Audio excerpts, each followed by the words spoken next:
Hello friends, कैसे हैं आप लोग। तो आज की वीडियो में हम लोग देखेंगे कि उत्तल दर्पण से प्रतिबिंब कैसे बनता है और इसके उपयोग क्या है। मेनली यही दो चीज़ें हैं जो पेपर में पूछी जाती हैं। देखो क्वेश्चन कैसे पूछता है कि मान लो आपके पास एक उत्तल दर्पण या अवतल दर्पण है और साथ में वस्तु की स्थिति दी गई होगी। हमसे कहेगा कि इमेज की स्थिति क्या होगी, इमेज कहाँ पर बनेगी और कैसी बनेगी, उल्टी, सीधी, छोटा, बड़ा, आभासी, वास्तविक, है ना। तो ये चीज़ें बहुत कन्फ्यूजन क्रिएट कर देती हैं।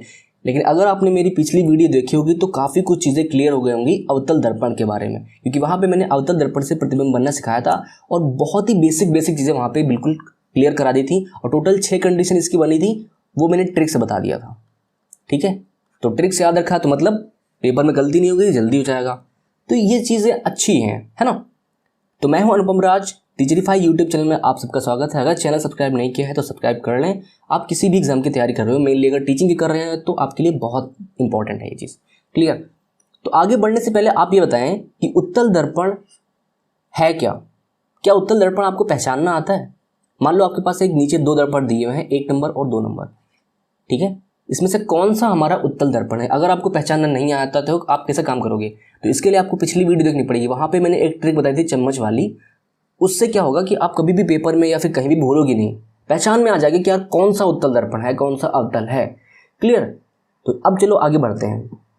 देखो आगे बढ़ने से पहले एक और इंपॉर्टेंट चीज़ है ना। इंपॉर्टेंट चीज़ कभी भी छोड़ना नहीं चाहिए। देखो दर्पण है हमारे पास, मान लो ये दर्पण, ये दर्पण। अब इन दोनों दर्पण में हम कभी कभी ये कंफ्यूज हो जाते हैं कि यार इसमें हमारा वक्रता केंद्र कहाँ पे होगा या हमारा फोकस किधर पे होगा।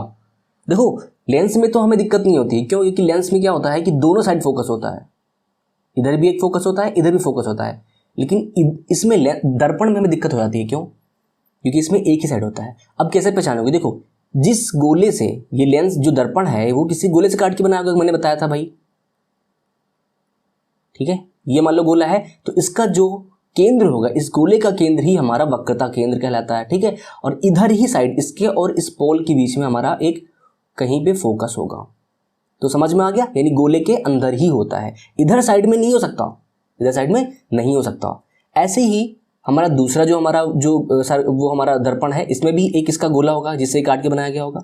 अब इसका भी जो सेंटर है ये वक्रता केंद्र जाएगा और इसका भी फोकस यहाँ पे होगा कहीं पे। ध्यान रखने वाली बात यह है कि यहाँ पे जो रेड कलर से दर्पण मैंने दिखाया है, ये दर्पण कौन सा है, ये अवतल दर्पण है।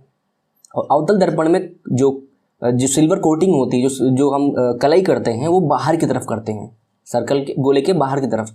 और इसमें क्या होता है, हम गोले के अंदर साइड से कलर करते हैं। ठीक है, फिर उसके बाद दूसरी पेंट चढ़ा दिया था जिससे कि हमारी जो चांदी की जो परत है, सिल्वर कोटिंग जो है वो उखड़ ना जाए। एक्चुअली चांदी की नहीं होती, वो दूसरे किसी मटेरियल की होती है। ठीक है, तो उसको सेव कर रखने के लिए। चलिए ये तो बेसिक चीज़ें हो गई। अब आगे बढ़ते हैं। अब हमारे अपने आते हैं मेन मुद्दे पे। मेन मुद्दा हमारा क्या था, उत्तल दर्पण से प्रतिबिंब का बनना। ठीक है, तो देखो यहाँ पे भी क्या है, यहाँ पे हमारे पास कौन सा दर्पण है, ये हमारा उत्तल दर्पण ले लिया हमने। ठीक है, उत्तल दर्पण में मैंने क्या बताया, वक्रता केंद्र और फोकस हो गया, ये हमारा पोल P।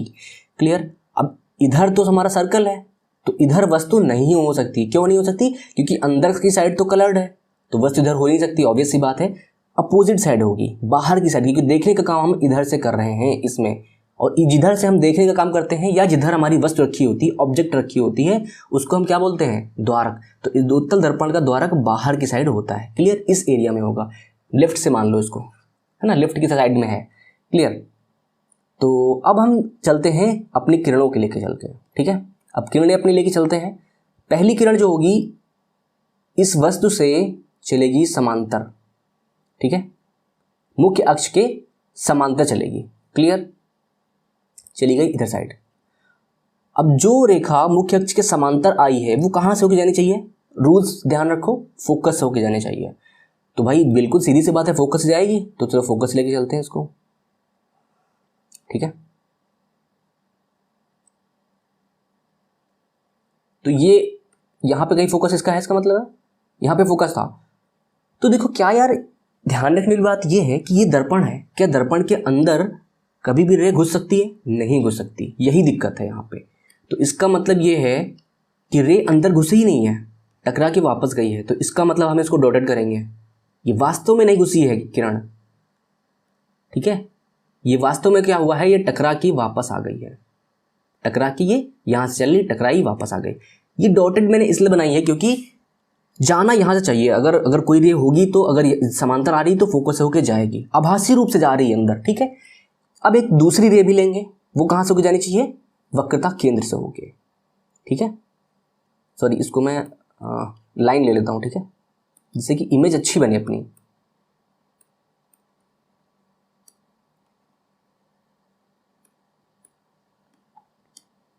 ठीक है, अब ये जा रही है वक्रता केंद्र, वक्रता केंद्र सी से ये चली गई, ये भी ठीक है, क्लियर। लेकिन यहाँ पे भी दिक्कत है, क्यों? क्योंकि दर्पण को पार करके नहीं जा सकती, ये वापस आनी चाहिए।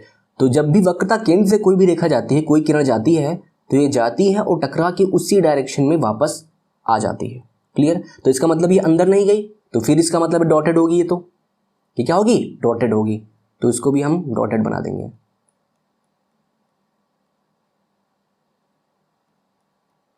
क्लियर। अब ये किरणें वास्तव रूप में नहीं लेकिन मिल रही हैं, कहां पे मिल रही हैं, इस पॉइंट पे, देखो इस पॉइंट पे मिल रही हैं। यहीं पे हमारी, जहां पे दोनों किरणें मिलेंगी वहीं पे हमारी इमेज बन जाएगी। ये हमारी इमेज बन गई। अब ये इमेज कैसी है, साफ साफ इमेज बना लिया आपने तो आपको पता चल जाएगा क्या है, कुछ जितनी भी चीजें हैं पता चल जाएंगी।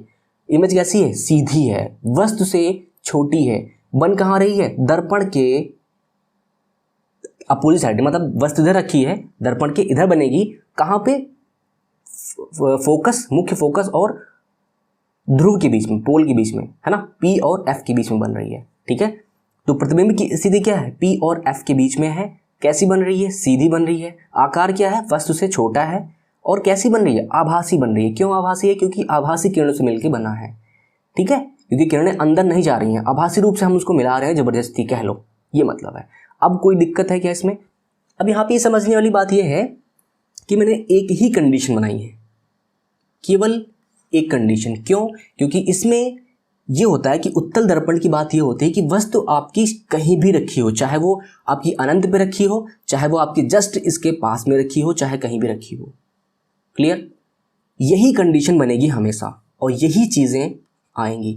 जो 5-6 कंडीशन बनती हैं वो अवतल दर्पण में बनती है, वो अवतल दर्पण में बनती है। उत्तल दर्पण में केवल एक कंडीशन बनती है जो कि मैंने बता दी। इसलिए मैं बता रहा हूं कि पिछली वीडियो आप लोग जरूर देख लें, क्लियर। कुछ नहीं है यार, सिंपल। उत्तल दर्पण आया तो ये चीजें फटाफट लिख देना, क्लियर। अब हमसे पूछता है उत्तल दर्पण के उपयोग। अब देखो यही चीज है, अगर आपने पहली वाली ऊपर वाली चीज समझ ली है तो नीचे वाली चीजें थोड़ा सा और आसान हो जाएंगी आपके लिए। क्यों? इसका रीजन है। रीजन क्या है? पहला ऑप्शन देखो, उत्तल दर्पण का उपयोग कहां पे होता है? इसका उपयोग वाहन चालक द्वारा पीछे के दृश्य को देखने के लिए किया जाता है, यानी साइड मिरर के रूप में, रियर व्यू मिरर इसको बोलते हैं। देखो आपकी गाड़ी है, मान लो ये, ठीक है, यहाँ पे ये ड्राइवर बैठा हुआ है, ये आपका आगे का शीशा है, ठीक है। तो ये ड्राइवर गाड़ी इधर चल रही है, तो आपके जो साइड मिरर होंगे ये वाले, ठीक है, इसमें कौन सा दर्पण लगा होगा? उत्तल दर्पण लगे होंगे यहाँ पे साइड में। एक बीच में भी लगा होता है, अगर आप लोगों ने ध्यान दिया होगा तो यहाँ पे लगा होता है। इसकी बात नहीं हो रही है यहाँ पे, इसकी बात नहीं हो रही है, केवल साइड मिरर की बात हो रही है। अब इसमें हमेशा चीजें सीधी दिखती हैं। क्यों? वस्तु चाहे जो पीछे गाड़ी आ रही है, चाहे वो बहुत दूर हो, चाहे वो बिल्कुल पास आ जाए आपके, आपको हमेशा सीधी ही दिखेंगे। अवतल दर्पण क्यों नहीं यूज करते पता है? क्योंकि अवतल दर्पण में कभी कभी इमेज उल्टी बनती है, कभी कभी इमेज हमारी सीधी बनती है, कभी छोटी बड़ी ऐसी बनती है। लेकिन उत्तल दर्पण का उपयोग यही है कि कंडीशन कोई भी हो, आपको हमेशा सीधी ही मिलेगी, इमेज सीधी मिलेगी, थोड़ी छोटी मिलेगी और आभासी मिलेगी, वो अलग बात है, ठीक है। ऐसे ही हमारी जो बाइक होती हैं, बाइक में भी यही चीज़ होती हैं। बाइक में भी जो साइड मिरर होता है उसमें आप अगर कभी अपना चेहरा देखें तो बहुत ही छोटा दिखता है, ठीक है, समतल दर्पण के अकॉर्डिंग, अगर उसकी रिस्पेक्ट में हम देखें तो, ठीक है। तो ये ध्यान रखना है, साइड मिरर के रूप में किसका उपयोग करते हैं? उत्तल दर्पण का। दूसरी बात, दूसरा उपयोग का है सोडियम परावर्तक लैंप में। सोडियम परावर्तक जिसको हम हैलोजन बोल देते हैं, तो स्ट्रीट लाइट में मेनली हैलोजन पहले यूज किया करते थे। अब तो खैर वो वाली लाइट यूज करने लगे हैं एलईडी, बट पहले हमारे क्या होता है, हैलोजन यूज करते थे। तो इसको क्यों यूज करते हैं? इसमें हमारे जो परावर्तक लगे होते हैं, जैसे कि मान लो ये मैं स्ट्रीट लाइट बनाऊं, ठीक है। तो अंदर साइड में ये हमारा ऐसे बना होता है, यहाँ पे कहीं बल्ब होगा और ये अंदर से कलर्ड होगा, मतलब ये आपको चिकना दिखेगा, ठीक है। अब ये क्यों है, ऐसा क्यों बनाया, ये ऐसा इसलिए बनाया गया अंदर की तरफ है क्योंकि ये जो उजाला है वो हर दिशा में फैले,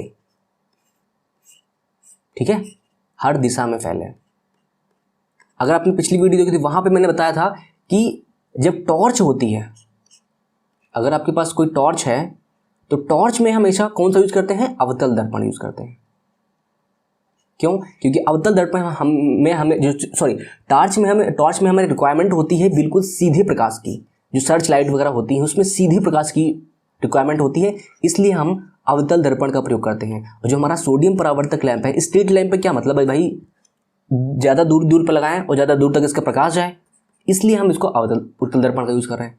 समझ में आया कि भाई इतना डीप में और इतना क्लियरली कोई नहीं समझाएगा यार, है ना। अगर वीडियो पसंद आ गई ना तो अभी सब्सक्राइब कर दो, ठीक है। चलो एक छोटी सी जो और देख लेते हैं, क्या है आवर्धन, मैग्निफिकेशन। क्या होता है मैग्निफिकेशन में, देखो होता क्या है कि जब हम कोई भी इमेज बनी, ठीक है, यहाँ पे हमने कोई वस्तु रखी थी, इसकी कोई इमेज बनी, तो हो सकता है कि इमेज छोटी बनी हो सकता है कि इमेज और ज़्यादा बड़ी बनी हो, कुछ भी हो सकता है। तो हम ये देखते हैं कि हमारा जो दर्पण है या लेंस है वो कितना उसको मैग्नीफाई कर रहा है, कितना बड़ा कर रहा है, ठीक है। तो इसके लिए हम क्या करते हैं, जो प्रतिबिंब की ऊंचाई होती है उसको ऊपर रखते हैं बटे वस्तु की ऊंचाई, है ना, प्रतिबिंब की ऊंचाई बटे वस्तु की ऊंचाई। तो यहाँ पे हम क्या करते हैं, यानी कि ऊपर इमेज की ऊंचाई मान लो आई है और ऑब्जेक्ट की आई है, तो मैग्निफिकेशन m इक्वल टू क्या हो जाएगा हमारा, m equal to I upon ओ।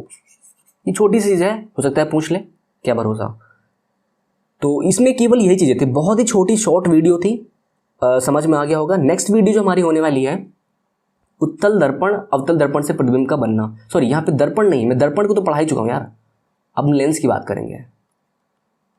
क्या बात करेंगे, उत्तल लेंस और अवतल लेंस से प्रतिबिंब कैसे बनता है हम इस अगली वीडियो में देखेंगे। क्लियर। तो आप लोग को वीडियो कैसे लगी है कमेंट सेक्शन में बताइए, जो चीज़ें समझ में नहीं आई हैं वो बताइए, नेक्स्ट वीडियो में मैं इसको इंक्लूड कर दूंगा। और अपना ये चैनल है टीचरीफाई, ये उसका लोगो है, ध्यान रखो, है ना। चैनल को अब तो सब्सक्राइब करो यार, लाइक करो अगर वीडियो पसंद आई है, शेयर करो, कमेंट करो, जो भी करना है करो, ठीक है।